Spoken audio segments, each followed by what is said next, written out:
Muy buenos días, hermanos, y feliz sábado para cada uno de ustedes que estamos aquí en la casa de nuestro Dios. Que la bendición del Señor esté en tu vida y en tu corazón. Eh, Quiero que vayan conmigo a Apocalipsis 12:17, donde la palabra del Señor dice: Entonces el dragón se llenó de ira contra la mujer y se fue a hacer guerra contra el resto de la descendencia de ella, los que guardan los mandamientos de Dios y tienen el testimonio de Jesucristo. Oremos. Gracias, Señor, por tu palabra. Bendícenos en el nombre de Jesús. Amén. Mi tema de hoy se titula El dragón versus el remanente. Aquí se afirma en Apocalipsis 12:17 que hay una guerra entre el dragón, que es Satanás, o su representante en este mundo religioso, y el resto de los descendientes de la mujer, que representa al pueblo verdadero de Dios, según Génesis 3:15. Este resto, conocido como el pueblo puro de Dios, es bueno hacer notar que no habla de la totalidad de los hijos de la mujer, sino que habla de un resto. ¿Por qué la guerra en contra de un resto de los descendientes de la mujer y no contra la totalidad de los hijos de la mujer, el total del pueblo de Dios? ¿Por qué no? ¿Por qué no hay una guerra contra la totalidad? Vamos a analizar por qué. La respuesta a esta pregunta la encontramos en la profecía de Daniel, capítulo 7, 21 y 22, refiriéndose a esta guerra entre todos bandos, donde la palabra de Dios dice: y veía yo que este cuerno hacía guerra contra los santos y los vencía, hasta que vino el anciano de días y se dio el juicio a los santos del Altísimo. Y llegó el tiempo y los santos recibieron el reino. La guerra de los santos del Altísimo consiste en proclamar a viva voz, aun con el riesgo de perder su vida, y de hecho muchos la perdieron, predicando el mensaje del evangelio puro y revelando las artimañas maléficas del anticristo y su falso evangelio en contra de la Biblia y en contra del pueblo de Dios. Porque este sistema quiere erradicar de la faz de la tierra a los siervos del Dios vivo. Por eso, y eso ocurrió durante la Edad Media. Apocalipsis 11, 1 al 4, nos describe con lujo de detalles esas escenas. Entonces me fue dada una caña semejante a una vara de medir, y se me dijo: levántate y mide el templo de Dios y el altar y a los que adoran en él. Pero el patio que está fuera del templo, déjalo aparte y no lo midas, porque ha sido entregado a los gentiles, y ellos hollarán la ciudad santa 42 veces. Y daré a mis dos testigos que profeticen por 1260 días vestido de cilicio. Estos testigos son los dos olivos y los dos candeleros que están en pie delante del Dios de la tierra. El reino del anticristo, es decir, el representante de Satanás o simiente de la serpiente, cual Caín, por querer preservar su falsa religión rechazada por Dios, mata al Hijo fiel de Dios y sus enseñanzas, representado en la adoración verdadera del Abel profético hacia Dios. Esto ocurrió en la Edad Media, desde el año 538 hasta el año 1798. Hizo todo cuanto quiso y mató a la mayoría de los santos del Altísimo. Apocalipsis 11, 7 y 8 confirma que la bestia del imperio romano, cargado por el Papa, después de oír el testimonio de los dos testigos que representan al pueblo de Dios, los dos testigos que son el Antiguo y el Nuevo Testamento, leemos: cuando haya acabado su testimonio, la bestia que sube del abismo hará guerra contra ellos y los vencerá y los matará. y sus cadáveres están en la plaza de la gran ciudad que en sentido espiritual se llama Sodoma y Egipto, donde también nuestro Señor fue crucificado.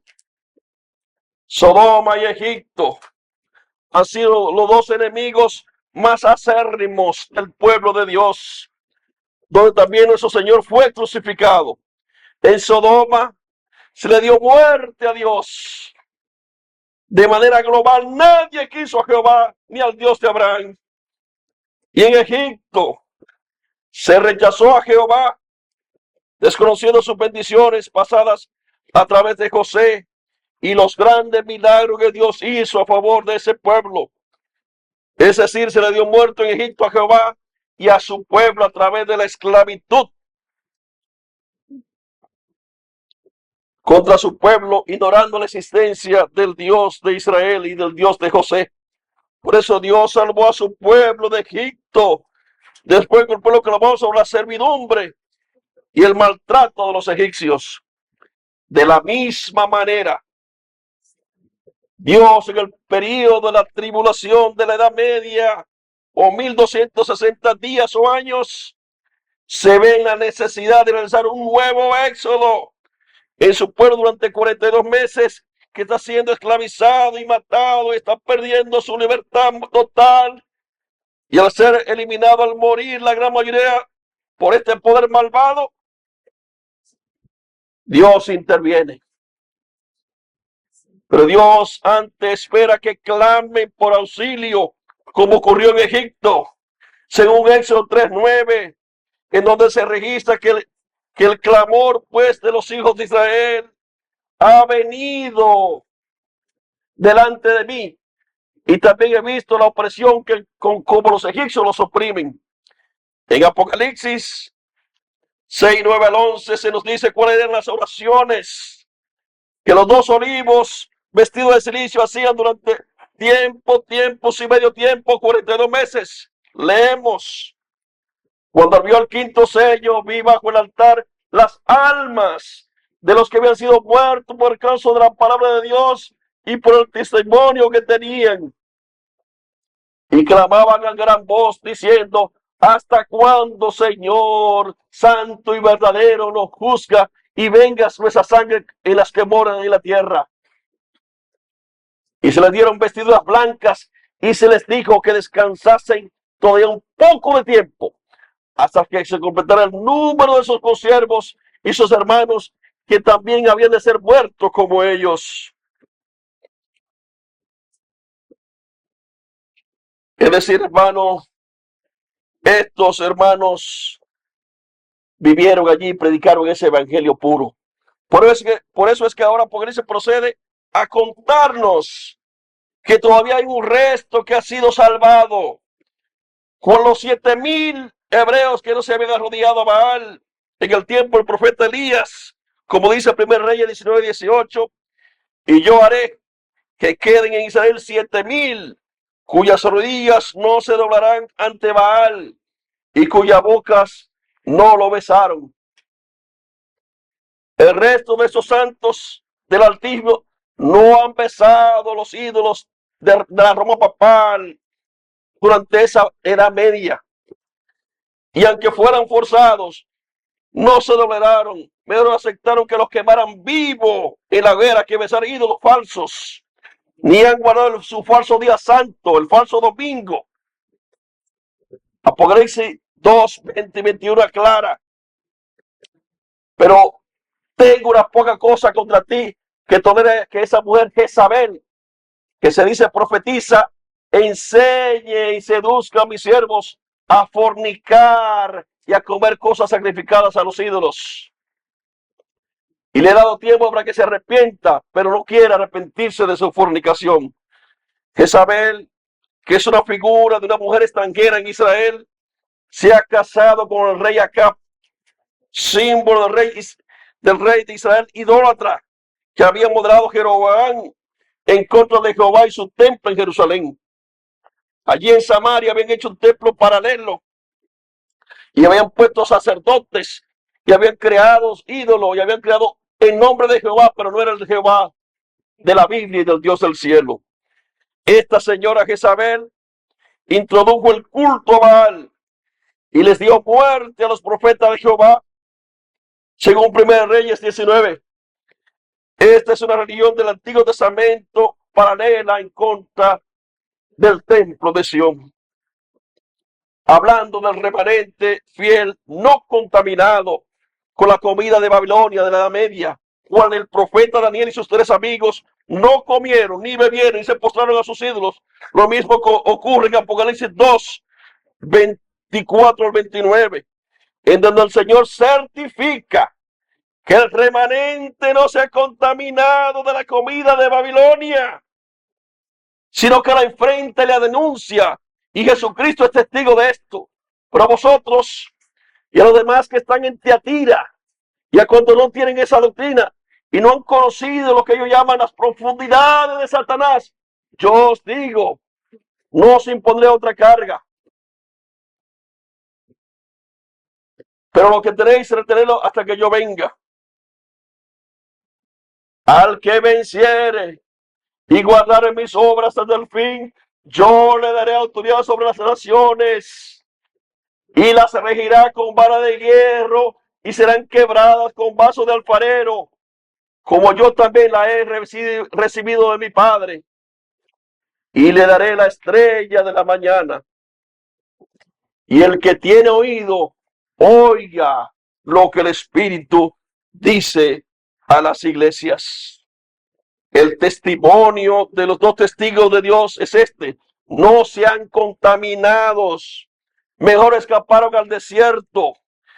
Este es el nuevo éxodo de Dios con su pueblo, al abrirle un nuevo mar rojo escatológico ante sus ojos, que es el océano Atlántico. Y el Mayflower es como el arca que crearon para Moisés cuando lo salvaron de las aguas. Y de esa misma manera Dios salva a su pueblo a través de un barco.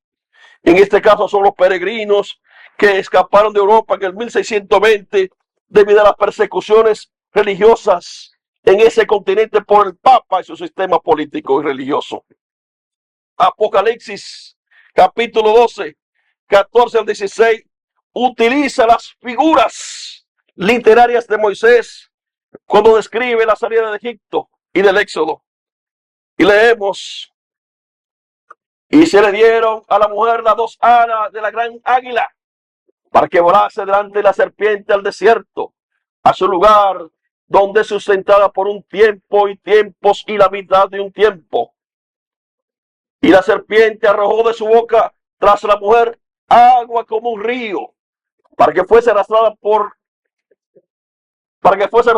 el río. Pero la tierra ayudó a la mujer, pues la tierra abrió su boca y tragó el río que el dragón había echado de su boca.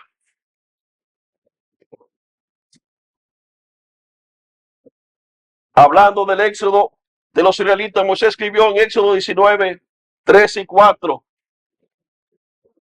Y Moisés subió a Dios, y Jehová lo llamó desde el monte diciendo: así dirás a la casa de Jacob y anunciará a los hijos de Israel: vosotros viste lo que hice a los egipcios y cómo os tomé sobre alas de águila y os he traído a mí.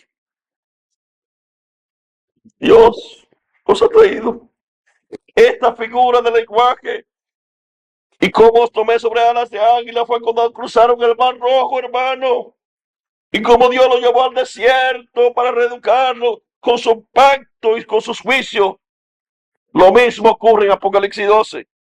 Dios toma el remanente que no se ha contaminado con Roma y lo lleva sobre alas de águila, inaugurando un nuevo éxodo escatológico y el surgimiento de un nuevo pueblo del pacto que guarda los mandamientos de Dios y tiene el testimonio de Jesús, como dice Apocalipsis 12, 17. Dios le dio los mandamientos en el Sinaí y Dios le dio el mandamiento a la iglesia adventista en el 1844. Otra cosa a notar es que los israelitas lo más probable es que fueron perseguidos por los egipcios después de 3 días en el desierto. Y esto lo podemos verificar porque cuando Moisés por primera vez se presentó a Faraón, le dijo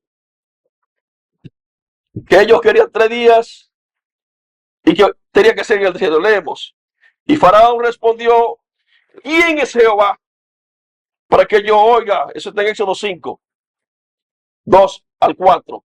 Y Faraón respondió, ¿quién es Jehová para que yo oiga su voz y deje ir a Israel? Yo no conozco a Jehová, ni tampoco dejaré ir a Israel. Y ellos dijeron, el Dios de los hebreos nos ha encontrado.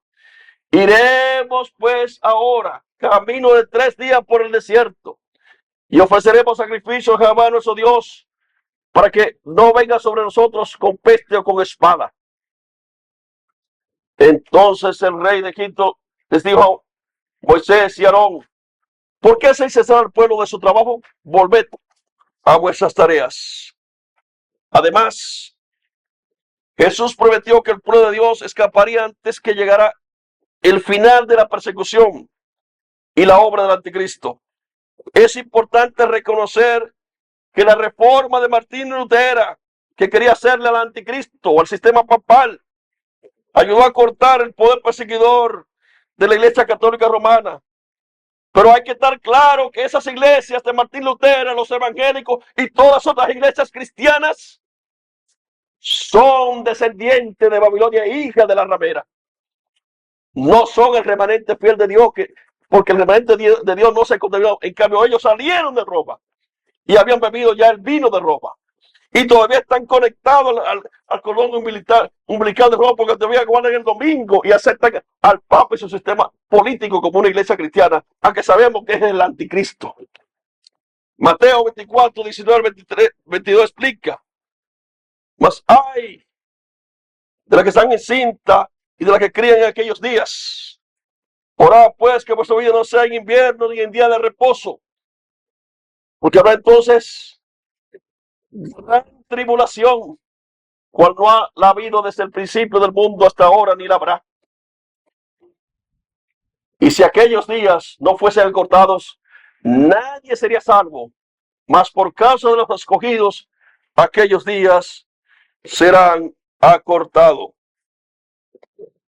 La huida del desierto incluye el sábado o día de reposo, incluye los mandamientos de Dios.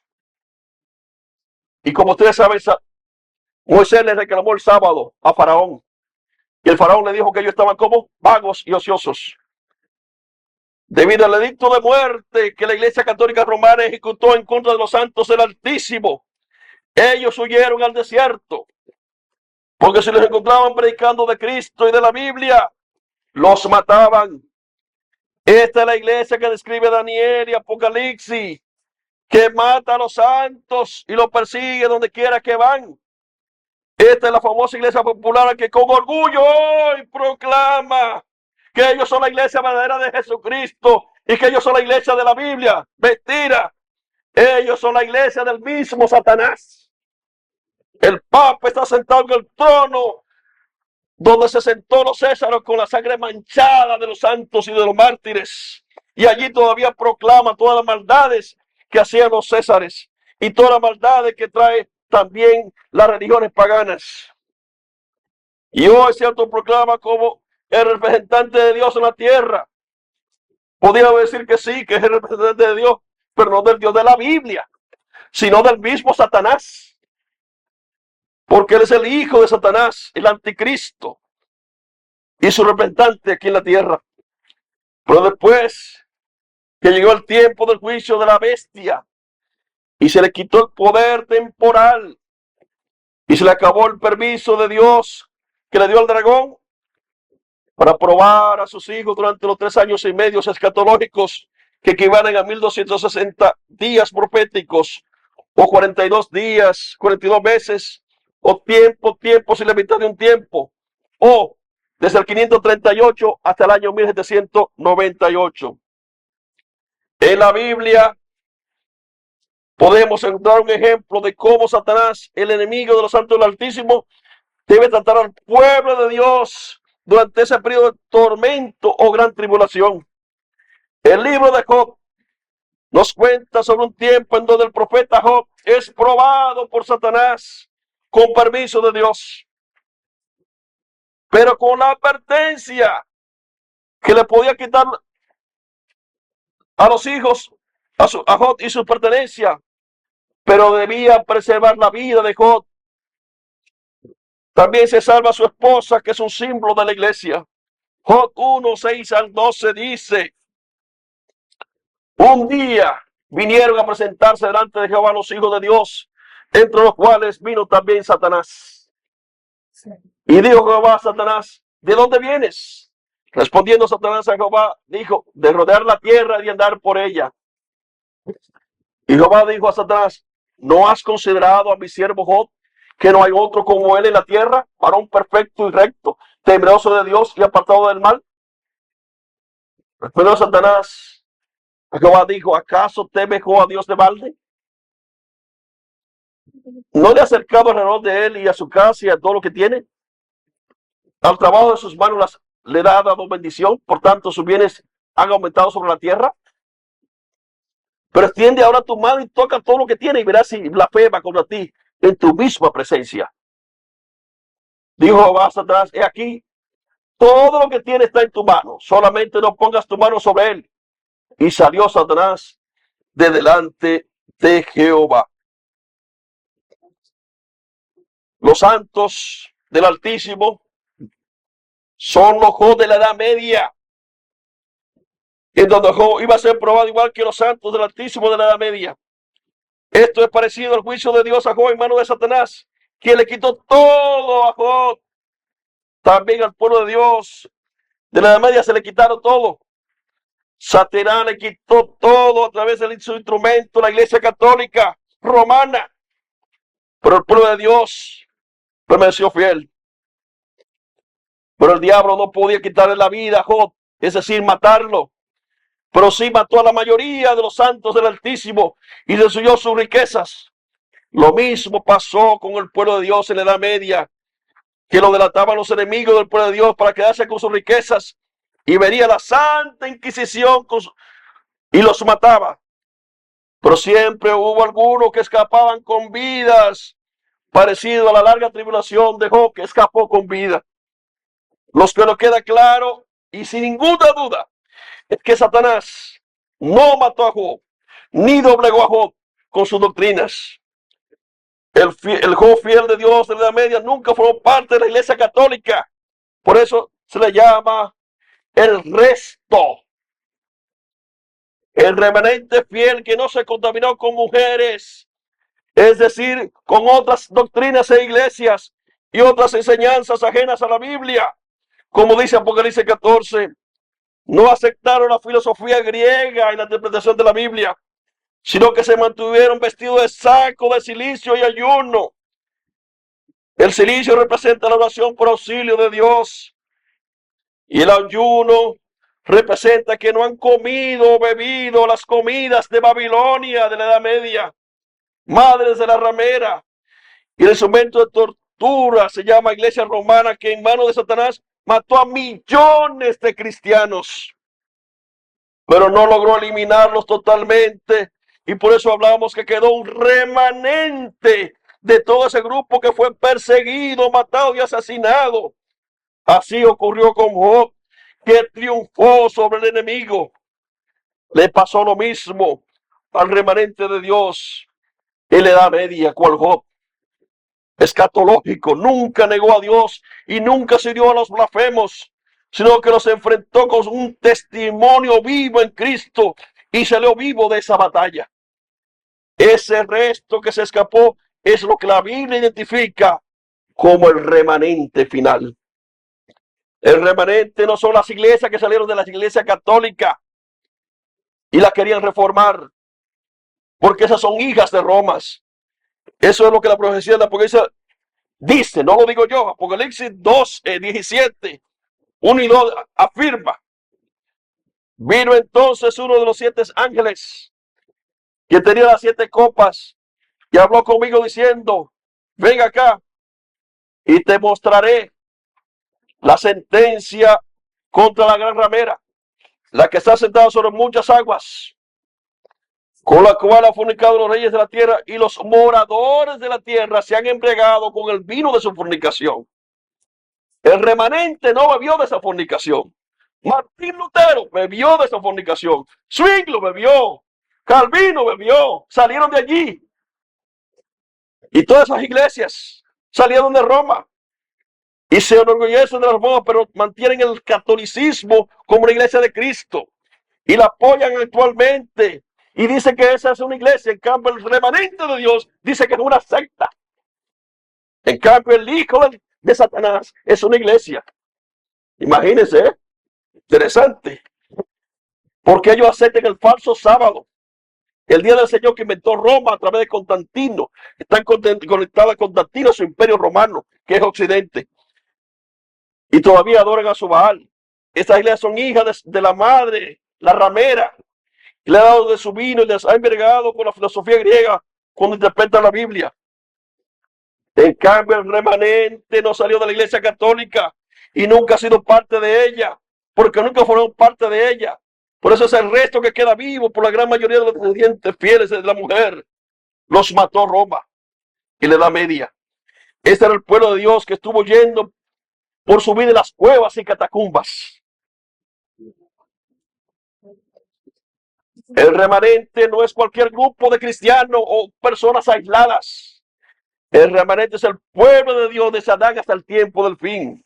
Este remanente es el mismo remanente del pueblo hebreo. Y es el mismo remanente de la iglesia del Nuevo Testamento que fue formado por los apóstoles en el Pentecostés que formó Cristo. Y es el mismo remanente de la Edad Media que se mantuvo fiel y no torció. Y nosotros hemos llegado hasta los fines de los siglos con este remanente, con un evangelio puro. Y por eso se lo llama el evangelio eterno. ¿Por qué es eterno? Porque no ha cambiado, porque tiene un Dios que es eterno. Y ese mensaje, ¿cómo es? Eterno. Es decir, que nunca ha cambiado los dictámenes de Roma o caprichos de los seres humanos. Y ese es el evangelio eterno que debe ser predicado a todo el mundo. Según Apocalipsis 14, 6 al 8. Vi volar por medio del cielo a otro ángel que tenía el evangelio, ¿qué? Eterno, para predicarlo a los moradores de la tierra. Ese es el evangelio que debe comenzar a predicarse de nuevo al mundo. No el de Roma, ni de la ciudad de Roma. El evangelio eterno para predicarlo a los moradores de la tierra, a toda tribu, a toda nación, tribu, lengua y pueblo. Diciendo que vamos a temer a Dios y darle gloria, porque la hora de su juicio ha llegado.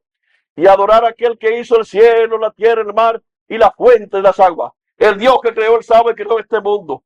Ese es el Dios que hay que adorar. Otro ángel le siguió diciendo, ha caído Babilonia, la gran ciudad, porque ha hecho beber a todas las naciones del vino del furor de su fornicación. Los protestantes, en vez de decir que Babilonia ha caído, están fornicando con ella y le están extendiendo los brazos en el ecumenismo. Qué triste, hermano. El pueblo de Dios tiene que proclamar a viva voz la verdad. Se puede afirmar con certidumbre que el remanente no salió de Roma porque nunca ha formado parte de ella, sino que salió del pueblo fiel de Dios. Y estaba siendo perseguido y cuando Napoleón Bonaparte en el 1798 le quitó el poder temporal al Papa y a su imperio maquiavélico, llamado la Iglesia Romana, hija de la serpiente Satanás, como lo confirma los capítulos 2 y 13 y Génesis 3:15. Los santos del Altísimo, fieles de la Edad Media, son los que conforman el remanente de Dios escatológico. Los que habían quedado eran un grupo muy reducido de ellos y eran tan pocos que cupieron en un barco. Y eso da que los que habían quedado eran grupos pequeños, restos, remanentes, debido a que la gran mayoría de ellos habían sido asesinados. Fue un remanente que Dios salvó en el arca de Noé, hermanos, y un remanente en el Mayflower. Usted debe creer por fe que Dios tiene un remanente que no se ha corrompido. En el libro de Apocalipsis se narra este conflicto cósmico entre estos dos poderes. Y ya estudiamos todo eso, hermano, de cómo el dragón y el Hijo de Dios se han enfrentado y cómo el sol, la luna y las estrellas y la mujer celestial representan al pueblo de Dios. Y cómo el dragón y el Hijo del dragón representan estos sistemas que se oponen al pueblo de Dios. Todo tópicos que estamos analizando tienen conexión con Génesis 3:15, con Apocalipsis 12, y tiene conexión con el pueblo de Dios, el remanente fiel, los fieles descendientes de Abraham. Ahora yo quiero que usted abra su Biblia, porque en Apocalipsis 12, 14, 16, que ya leímos, dice que Dios, la serpiente, el dragón, lanza un río contra el pueblo de Dios. ¿Qué pasó con ese río? ¿Qué pasó con las aguas? ¿Dónde quedaron los egipcios? En las aguas. ¿Dónde quedaron los antidivilanos? Los enemigos del pueblo de Dios están en las aguas, y cuando el dragón lanzó un río contra los hijos de Dios, también quedó en el agua. Sin embargo, el pueblo de Dios pasó en seco ese río. Qué maravilloso, hermanos. Apocalipsis 11, 1 al 4 explica un poco más acerca de esta persecución,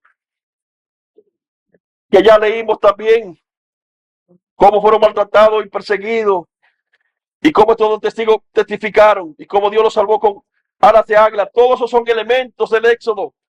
Dios quiere hacer un nuevo éxodo en tu vida. ¿Quieres tú permitir que Dios haga un pacto y que en tu monte Sinaí la gloria de Dios se manifieste en tu vida? Y que el testimonio de Jesús y los mandamientos de Dios sean encarnados en tu templo. ¿Quieres tú eso, hermano?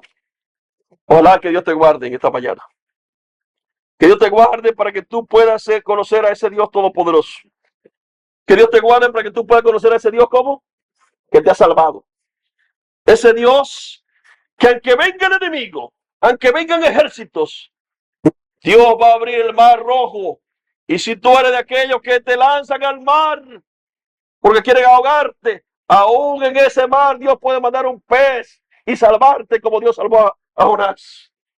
Dios tiene un pez para ti, hermano, aún en las aguas más turbulentas de este mundo. Y sabemos que algunos tal vez moriremos perseguidos por este poder diabólico. Hermano, que usted debe saber que el pueblo de Dios es poco. En cambio, los enemigos son muchos. Pero son muchos con muchas contradicciones y con muchas teorías y muchas enseñanzas falsas. En cambio, el pueblo de Dios se mantiene fiel con el evangelio eterno de Jesucristo. Ojalá, hermano, que tú puedas pasar en seco, por fe, el mar rojo de tu vida. Y que en esta mañana tú, sabiendo que viene otra gran tribulación, porque esa herida que se le dio en el 1798 a ese poder perseguidor volverá a sanarse y volverá a perseguir, como dice Apocalipsis capítulo 13. Y eso lo veremos en otro tema. Ojalá que Dios te guarde y vamos a orar. Te damos gracias, Señor, por tus bendiciones. Gracias por tu cuidado. Bendícenos en esta hora y ayúdenos en el nombre de Jesús. Amén.